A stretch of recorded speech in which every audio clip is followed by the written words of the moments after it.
애가 배부르게 먹을 정도로 안 나올 수도 있거든요. 그래서 자꾸 이렇게 그 부심이 있으신.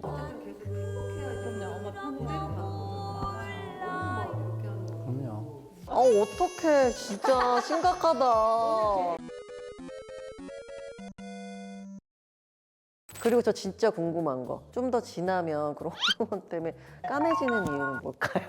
그거 정말 호르몬 때문에. 그건 진짜 호르몬이에요. 호르몬 네. 때문에. 그래서 이런 겨드랑이라든지 아니면 여기 목에 접히고 이런 부분은 사실 실제 착색이 아니라 저희가 눈으로 봤을 때 반사광이나 이런 것 때문에 더 어두워 보이는 거라서 이런 부분들은 돌아오는데 임신성 같은 경우는 돌아오지는 않는다고. 그래서 잘 바르라는 그것도. 트는 사람은 터요. 그리고 임신선은 로션이랑 또 상관없어요.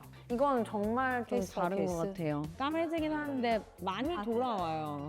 이제 그러면 이 검어지는 시기는 언제쯤인가요? 그냥 초기부터 계속 검해지시는 분들도 있고요. 케이스 바이 케이스예요? 그것도 진짜 다 틀려요. 네. 맞아요. 그리고 막 털도 되게 많이 나가지고 이렇게 배에도 막 갑자기 베렌나루. 베렌나루가 막 베렌나루. 생기는 경우도 있고 모든 사람이 다 그런 건 아닌데 배꼽 탈장처럼 배꼽도 튀어나오고.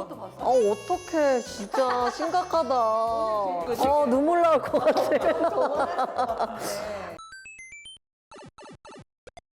근데 그 수유도 그러니까 되는 사람이 있고 안 되는 사람이 있다라고 하던데요. 처음에 트레이닝 할 때 결국은 이제 여성의 이 젖꼭지 모양이라든지 애기 입이랑 그런 거에 따라서 수유가 좀 힘들 수는 있긴 한데 결국 노력하면 다 된다 하기는 하거든요. 근데 이제 노력이 너무 힘들 수가 있으니까 근데 이게 모유량이 정말 많은 사람이 있고 적은 사람이 있잖아요. 이게 적은 사람은 뭐 어떻게 해도 애가 배부르게 먹을 정도로 안 나올 수도 있거든요. 그래서 자꾸 이렇게 그 부심이 있으신. 아, 젖부심. 내 젖은 참젖이요 이런 거. 그래서 저는 맨날 산모들이 막 모유가 너무 안 나와서 우울하고 분유 줘요. 분유가 또 그 배합을 잘 만들어서 영양적으로는 조금 더 좋을 수도 있어요. 네.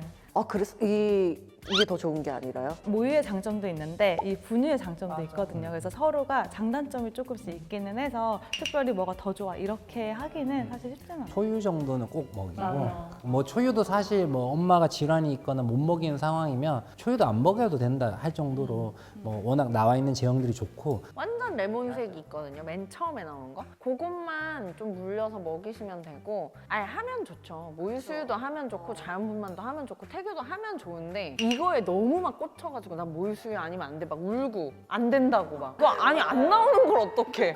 쥐어짜도 안 나오는데 인터넷만 너무 뒤지지 말고 자기 주치의한테 물어봐라 1번.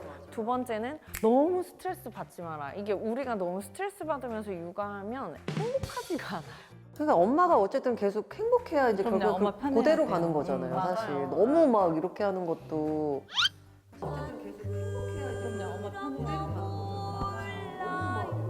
그럼요. 대부분은 산후 우울증까지는 아니라도 그 블루스라고 해서 약간의 우울감을 느끼거든요. 리프레시 할 수 있는 뭔가를 만들어 놔야 되고 그럴 때 옆에서 또 너무 푸시하면 안 되고. 그러니까 저희가 애 낳은 게 벌써 저희는 10년이 넘어가니까 그 당시에는 엄마들 맨날 뜨겁게 해가지고 엄마 내가 의사야. 방 온도 낮춰야 돼. 부모님은 다른 것 같습니다. 애들은 태열 막 올라오고 방 지글지글 끓게 하고. 근데 제가 장담하는데 방 온도 때문에 싸우실 거예요. 제일 좋은 온도가 막 22도 이렇거든요. 근데 그러면 추워요. 어른이 들어가면 야 이렇게 싸늘해서 애가 되겠니? 딸꾹질하면 또 난리 나는 거야.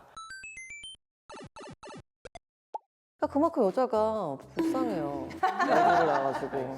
안 그래도 제가 이런 임신을 경험해 볼 수가 없으니까 옛날에 글을 한번 쓴 적도 있어요. 그럼 진짜 출산하면 좋은 게 하나도 없나 이렇게 했을 때 의학적으로도 예를 들면 뭐 유방암이 적게 생긴다든지 자궁 내막암이 또 괜찮고 뭐 자궁 내막증이나 내막종 같은 게 정리가 되고 자궁 성근증이나 이런 거에도 분명히 이런 도움이 되거든요. 또 다낭난소 증후군이나 이런 것들이 리스크들이 낮아지는 게 있어서 물론 보이지 않는 리스크들이 낮아진다고 내가 지금 착색되고 균이 생기고 한 것들이 되진 않겠지만 그래도 막 울음을 그칠 때 조금 이 말이 떠오르시면 좋을 것 같아요. 유방암이 줄어든대잖아. 럭키비키잖아. 마지막으로 궁금했습니다. 태교. 전혀 의미 없다라는 사람도 있고 의미가 있다라는 사람도 있고 되게 갈리더라고요. 의미를 두는 것보다는 결국 내가 태교하는 게 너무 좋으면 하면 되고 내가 태교에 그냥 관심이 없으면 안 해도 되는 것 같아요. 지금은 청력이 발달이 안 돼 있는 시기예요. 그래서 어차피 가까이 대고 막 얘기를 해도 잘 들리지는 않는 그런 시기이기도 하고 그때 걔네들이 한글을 모르잖아요. 배 안에서. 사실 태교에서 중요한 거는 남편하고 어떤 교감을 나누는 중간 매체가 생기는 거잖아요. 그런 개념으로는 좋은 것 같아요. 산모의 정서에. 아, 또 이렇게 또 선생님이랑 얘기하듯이 만담하듯이 저희가 너무 재밌는데. 아, 그래도 우리 수다미 분들에게 그래도 한 말씀씩 해주신다면 어떤 게 있을지 한번 부탁드리겠습니다. 여러분 건강하고 행복한 출산하세요. 생각보다 행복해요. 맞아요, 맞아요. 요즘에는 임신이나 출산에 대한 부정적인 시각들이 되게 많기는 한데 사실 임신을 하는 과정, 임신 중에 남편과 이렇게 진료를 보거나 아니면 아기의 움직임을 느끼는 과정이 정말 행복할 수 있고 또 출산의 과정도 너무 행복하거든요. 아이들이 커가는 것도 힘들지만 행복한 게 많기 때문에 무조건 임신 출산은 힘들어 이런 생각보다는 임신 출산이 정말 행복할 수도 있겠구나 라고 생각하시면 좋을 것 같습니다. 너무 좋아할 것 같은 말씀이셨네요. 네. 출산율이 이제 반토막 나서 진짜 국가 소멸 단계로 가고 있다고 얘기를 하잖아요.